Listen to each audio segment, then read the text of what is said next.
Ni siku maalum ya Earth Hour au wasaa wa mazingira iliyotengwa na shirika la uhifadhi wa mazingira duniani WWF ofisi ya Tanzania, pamoja na kushiriki kwa kupanda miti 10,000 katika maeneo mbalimbali. Mkuu wa idara ya mawasiliano kutoka WWF Tanzania, Bi Joan Itanisa, anasema siku hii ina lengo la kuwashirikisha wanajamii wa kawaida kabisa.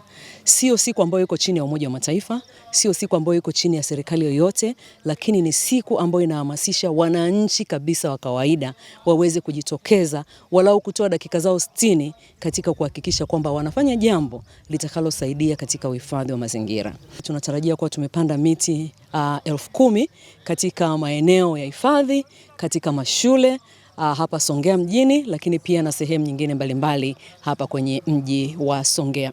Na baadhi ya wanafunzi kutoka shule mbalimbali za sekondari manispaa Songea mkoani Ruvuma wanatoa wito kwa shirika hilo kufanya zoezi hilo kuwa endelevu. Napenda kuijulisha au kuiambia au kuiomba WWF iendelee kutoa hii elimu, isiishie tu Songea Boys, iende na mikoa mingine na shule nyingine zilizopo karibu au mikoa mingine ya Tanzania. Hivyo elimu waliotoa imefika Tanzania nzima, kwani tuna wanafunzi kutoka Dar es Salaam, nyanda za juu, pia nyanda za chini kama Mbeya na mikoa mingine.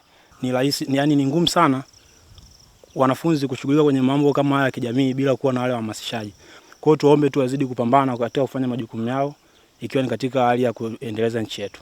Hata hivyo, mkwela Songea mkoani Ruvuma Bwana Wilman Ndile akishiriki zoezi la upandaji miti na kurejesha uoto wa asili katika milima Alitenge wilayani humo, anataja umuhimu wa jamii kutumia kipindi hiki cha mvua kuotesha miti. Mwaka huu inaonekana, kwa mujibu wa taarifa za watabiri wa hali ya hewa, inaonekana tuna mvua nyingi, na wenzetu wa WWF wameona ni wakati mwafaka sasa kutumia mvua hizi kuotesha miti. Lengo ni kutoa hamasa kwa wananchi, kwa Watanzania, kwamba zoezi hili lazima liwe endelevu. Nikiripoti kutoka katika manispaa ya Songea mkoani Ruvuma, ni mimi Emmanuel Msigwa, ITV.